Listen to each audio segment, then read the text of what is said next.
Bom, primeiro devemos ir para as Escrituras e ver o que elas dizem a esse respeito. Fica claro que a embriaguez é terminantemente proibida, tanto no Antigo quanto no Novo Testamento. Você vê vários textos de Provérbios categorizando como pecado a embriaguez. Provérbios, por exemplo, 23:31 diz: não olhes para o vinho quando este se mostra vermelho. Diz também: ai daqueles que se demoram no vinho, que se demoram muito tempo no vinho.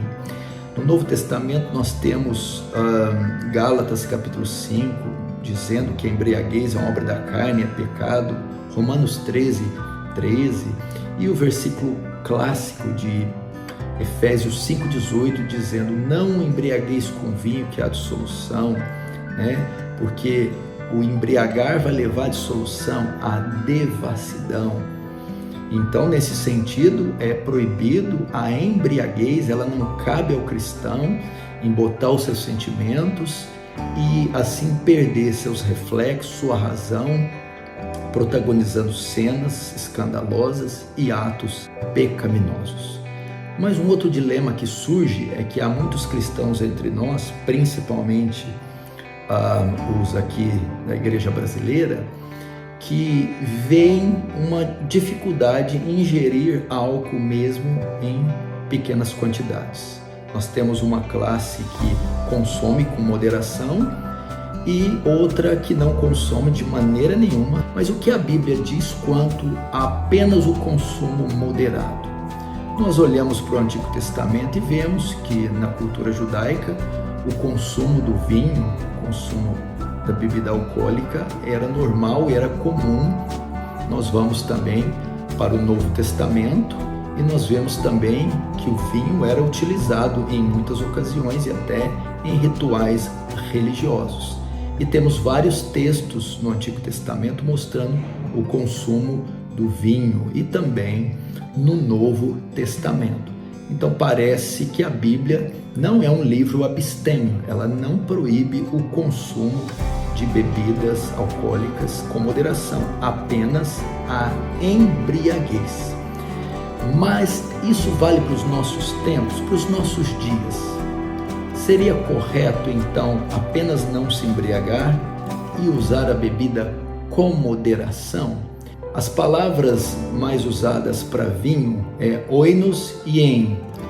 Tanto alguns léxicos quanto dicionários hebraicos traduzem essas palavras como bebida misturada, vinho misturado, mostrando assim que essas bebidas das épocas antigas tinham baixíssimo teor alcoólico, entre 2% e 4%, porque a maioria dos vinhos consumidos eram fervidos primeiro, ou alguns vinhos eram misturados com água. Então o vinho fervido, obviamente, evaporava grande parte do álcool, deixando ele com teor alcoólico muito baixo. E o vinho misturado com água, a mesma coisa, ele era diluído, fazendo com que o teor alcoólico diminuísse bastante. De modo que alguém, para se embriagar, ele teria que tomar grandes quantidades. Sim, havia embriaguez, a bebida era alcoólica de fato, tanto no Antigo quanto no Novo Testamento. Mas o teor alcoólico era muito baixo. Por isso que o ai vai para aquele que se demorava muito tempo no vinho. Ou seja, para ficar bêbado, ele tinha que se demorar a beber em grande quantidade.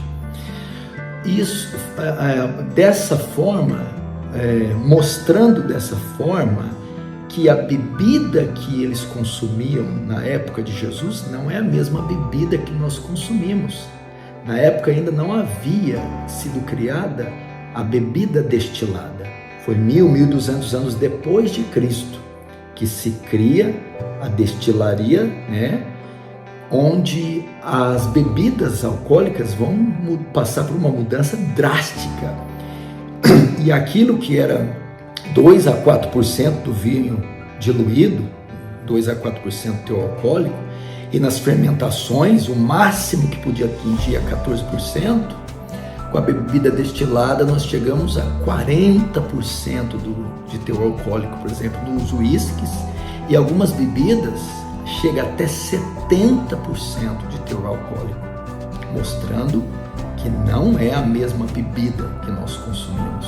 Desse modo, as bebidas alcoólicas consumidas hoje, com esse altíssimo teor, uma pequena quantidade pode fazer com que haja alguma alteração, pode embotar os nossos sentidos e levar à embriaguez.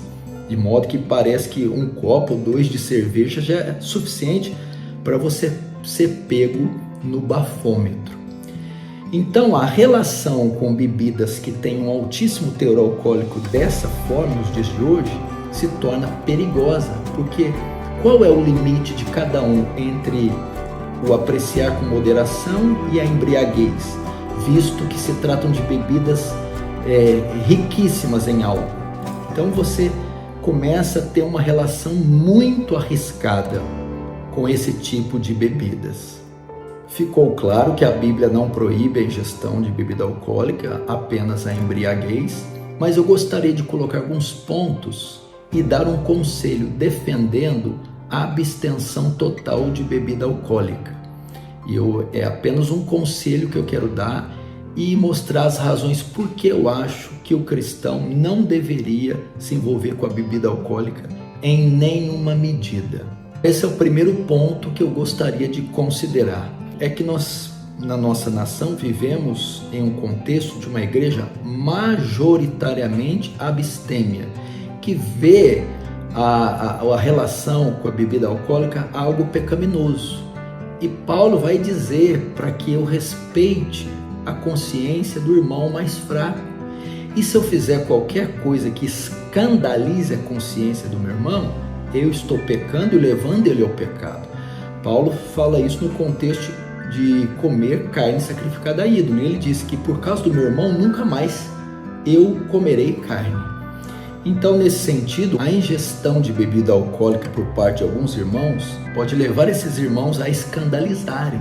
E nesse sentido, seria melhor então se abster do que levar a mente, a consciência do irmão a se escandalizar. Outro ponto que eu quero colocar aqui é o pecado de associação. Nós vivemos em uma cultura, isso praticamente mundial, mas principalmente brasileira, em que a bebida está relacionada a coisas ruins, a devassidão, a traição e adultério, a acidentes automobilísticos, a brigas e crimes como de homicídio. As indústrias brasileiras, por exemplo, sempre associam as propagandas de bebida alcoólica com sensualidade, nudez, com pornografia, com tudo que é devasso.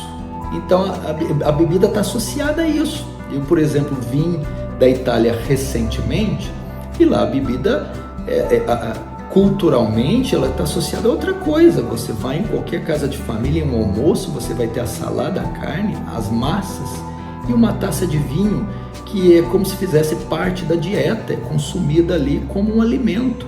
No Brasil não é assim. Ninguém consome bebida como parte da dieta. É nos botecos, é nos happy hours. É a bebida sempre ligada a toda essa devassidão.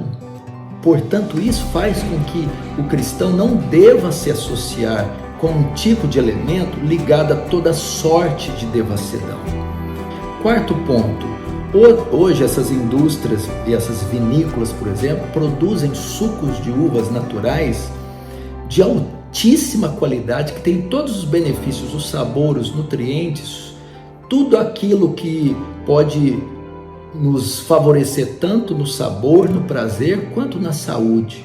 Portanto, não há necessidade de eu acrescentar algo nisso. Farmacologicamente, cientificamente, é provado que o álcool não traz nenhum benefício para o nosso corpo e para o nosso organismo. Pelo contrário, ele traz malefícios. Outros dois fatores que eu gostaria de colocar, defendendo a abstenção total do álcool, é a quantidade de pessoas que nós recebemos em nossas igrejas, vítimas do alcoolismo, que foram escravas das bebidas alcoólicas durante anos e décadas e que agora estão com muito custo conseguindo se libertar mediante altas cifras em dinheiros gastos, tratamentos em clínicas e ajuda pastoral, com oração, discipulado e aconselhamento, e agora estão se convertendo, vindo à fé e à igreja, e talvez terão muita dificuldade de lidar com isso.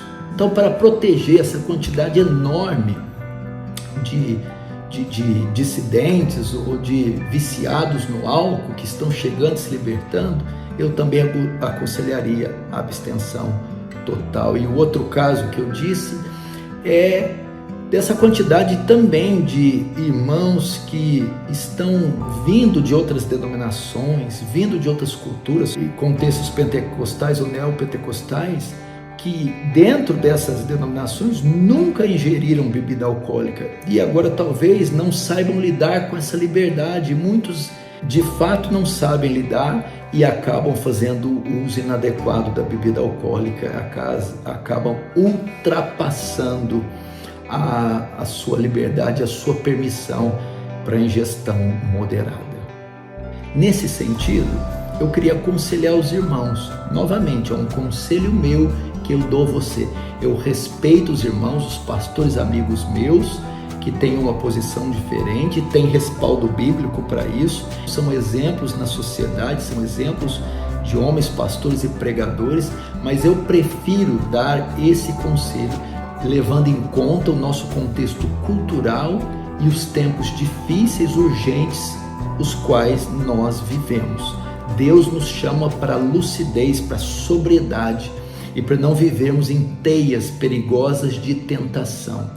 Por fim, que isso fique a encargo da consciência de cada um, levando em conta tudo que foi falado, levando em conta os registros tanto do Antigo quanto do Novo Testamento e levando em conta o bom senso. Eu não preciso de um versículo específico proibindo uma prática necessariamente para que eu entenda ela como proibida.